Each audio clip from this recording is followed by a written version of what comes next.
Every fan knows pro wrestling isn't just about what happens during matches. Interviews and promos are as important to the entertainment of wrestling as the action in the ring, if not more so. While today's pro wrestlers are often handed a carefully written script by writers, during the days of promotions like World Class, wrestlers came up with their own promos. While they had some idea of what they were going to talk about, they came up with everything they said themselves, often on the spot. We're going to take a few minutes to take a look at some of the interviews and promos that were presented on Championship Sports, the world-class Saturday night show that ran in the 1980s. Ric Flair said my little brother Mike has no wrestling potential. We all know that's bull. He also said that my little brother Mike was a snot-nosed young punk and couldn't beat Ric Flair in 30 seconds, and Ric Flair could beat Mike in 30 seconds. Now, that's just fine. Flair, you've really done it this time. I don't know where to start on this. When I heard about this, my first intention was to hop on the first plane and fly to your home, pull you out of your bed, and stomp you to a redhead.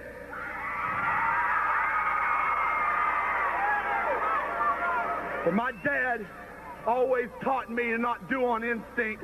Think, come back, and handle your business. And I'm glad I listened to him, so I waited. And now, I've relaxed. I'm about as calm as I'm gonna get.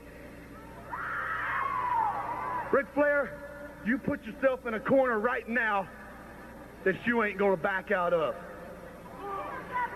If you want, since you said all these things about Mike on national television, me tonight on national television, I'll say directly to you, Ric Flair, there's a lot of people gonna be listening to me right now, all over the world. But you're gonna see it too. And you know these eyes are looking right for you. When it comes down, I'll tell you what I'm doing. I'm gonna cut through all of it, and I'm gonna tell you what I'm doing. I tell you what, I say you can't beat my little brother Mike in 10 minutes. What do you think about that, Flair?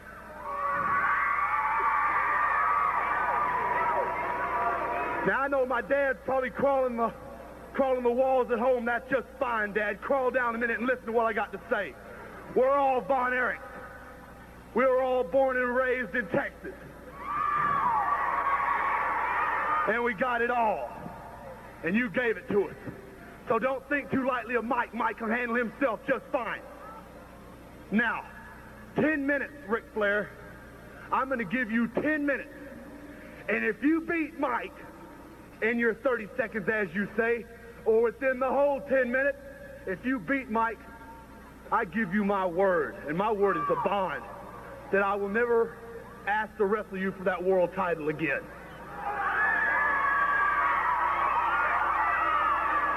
But I know there's more. Yeah, now comes the sweet part. Now, Flair, on the other hand, if you don't beat Mike, and you just might get your tail kicked, if you don't beat Michael, then I know how bad you don't want to get back in the ring with me. But when you don't, and that 10 minutes is over and they ring that bell, then my little brother will be standing right next to me, and we'll see.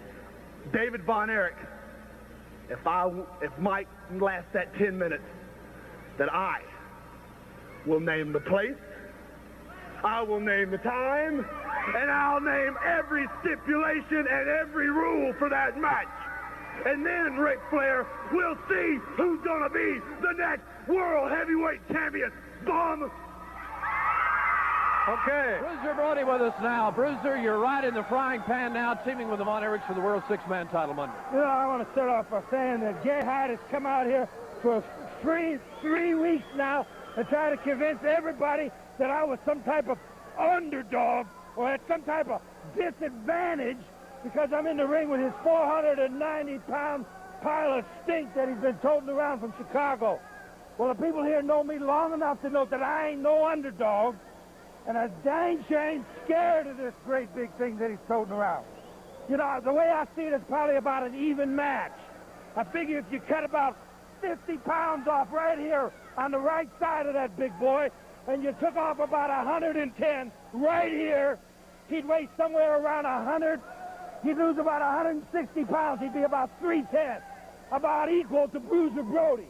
So I see it as just about an even match, and there ain't no underdog, and especially ain't me. All right, that'll be a sensational battle of the giants. Any comments on the World Six-Man title? You know, Gary Hart is right in one respect. He owns the six-man titles right now. But he's very, very wrong when he says that I belong to the Von Erichs in any way or fashion. I was asked by good friends to help out in a very serious thing where Mike's shoulder is involved. Despite what Gary Hart tells everybody about Mike not being hurt, about Fritz Von Erich trying to slide somebody in on him, the whole truth of the six-man tag team title match is that Gary Hart is entitled to bring his 3 goons. By the same token, the Von Erichs are entitled to bring their goons. And that goon happens to be me. So they got every right to bring their goons to look after their business, just like Gary is bringing his goons to look after his business. All right, a little psychology from Bruiser Brody out earlier. So obviously Iceman is with us. Iceman, you're concerned not only about Monday, but about Mike. You know, them dynamic duels, you suckers don't fool Iceman. Well, you done it this time. You done stuck your foot in it knee deep. That's right, up to your knees, sucker. But you know, it's just a few days away. I want to see how in the hell you gonna get out of this. Yes, sir. Maniac. Slick, as they call him. Gary Hart, you understand? That's right, and the freak of nature. Yes, sir. I love it. Maniac, you belong to me. See, you do like you do when you're in Rome. Anything you want to do, baby, come Monday, you bring it on, because I'm ready to deal with it. And Friday night, freak of nature, I'm going to be packing, baby. And I'm going to be packing, you understand? I got a surprise for you, freak of nature. Like Mama says, it be that way sometime. Have mercy. Okay, Iceman King Parsons. Well, Gino, it looks like you left your tights in the car. Are you feeling a draft? I don't need any smart remarks from you, Mark Lawrence. I'm sick of you. I'm sick of the people. And I'm most of all sick of the Von Erichs and one Stella Mae Fritz. Now let me say right now to the people, if you think it's funny that Stella Mae cost me the world title, if you think it's funny that Stella Mae cost me my American heavyweight title, and if you think it's funny that you've caused a sense of paranoia, well, all the laughs are about to backfire on you. I am sick and tired of getting out here and screaming. I want the camera to come in real close and look into my eyes. Because Mike Von Erich, I'm dead serious. I'm not coming Labor Day just to get my belt back. I'm coming to hurt you, punk. And as far as Kevin Von Erich Monday night, you will be history too. But most of all, I am tired. I have been humiliated. I have been frustrated. And Stella Mae, it's all about to come to an end. Because I got a surprise for you. I got a surprise for the people. And I am no longer responsible for my actions. You wait and see.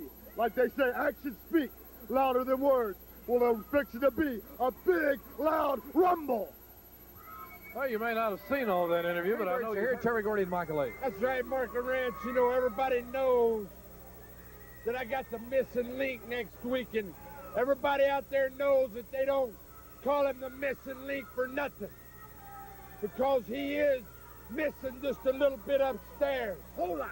But you know, I've dealt with people like the missing link before, people that's missing upstairs, and I don't mind because, see, I'm probably missing just a little bit myself. I was about to say, sometimes you a court low yourself, brother. Skandor Akbar, he wants to come out here and run his mouth and talk about how I should be in an asylum somewhere. Well, you're probably right, Akbar, and don't you ever forget that either. I probably should be. But come next week, Jack, we're going to see who belongs in the asylum. If the missing link or Terry Gordy, we're going to get crazy right here in Fort Worth. Join me now. Gary, we've been hearing an awful lot about Iceman King Parsons having problems with you and your people. And Monday night, it's a big revenge situation for the Iceman when he faces Mark Lewin in the convention center. Mark Lewin's got your number, Iceman. Everyone knows it. And that's all I have to say about that. No more. No more. All right, now, Gary, I've mentioned several times on the air tonight that you have said for the past 3 or 4 weeks that should anyone, especially the Von Erichs and promoters, try to pull a fast one on you in this 6-man title, that the consequences could be grave. And all of a sudden, Bruiser Brody is in this bout. How do you feel? Well, you see, the Von Erichs feel that they own the world's 6-man tag team titles because they had it the longest, because they won it from the Freebirds. They think they're number one. And I know that all of Texas believe that the Von Erichs should be the 6-man tag team champions. Well, you see, I don't look at it that way. The belt does not belong to anyone other than the holder. The holder happens to be Mark Lewin, the one-man gang, and Tim Brooks. And, first of all, they put the stipulation that the belt can switch hands on a disqualification. This is so unique that a stipulation like that is used so seldom. I know it had to be requested by the Von Erichs. Then I set my team ready for Mike, Kerry, and Kevin. And 9 days before the match, they run Bruiser Brody in on me and say, no, it's not going to be Mike because of Mike's shoulder, because of what happened here last week with Gino Hernandez. I don't care about Mike. I don't care about Hernandez. I don't care about anything except the 6-man World Tag Team titles, which I own, which I possess. It does not belong to you, Vons. No longer. It's controlled by Gary Hart. And as I said before, if you try to steal it from me by disqualification, something terrible's going to happen. I'm going to instruct the maniac. When it's over, if you take it from me by disqualification, if you win it fair and square, I'm man enough that I can accept it. But even with Bruiser Brody, I'm going to tell you this, Fritz. If you try to steal it from me, Fritz Von Erich, and that's who I'm talking to, I said that Lewin was going to wrap his hands around the closest person and squeeze him out, and I swear that I will not wake him up. We're not going for Brody, Fritz. We're going for one of your 2 boys. Now, you think about that, Von Erichs, and you think very hard and you think very long. Don't try to steal from me on Labor Day because, Mark, I swear to everything that's holy on me, on this earth, I will see to it that someone perishes because it's in a wrestling event. Accidents happen. That's all I'm saying.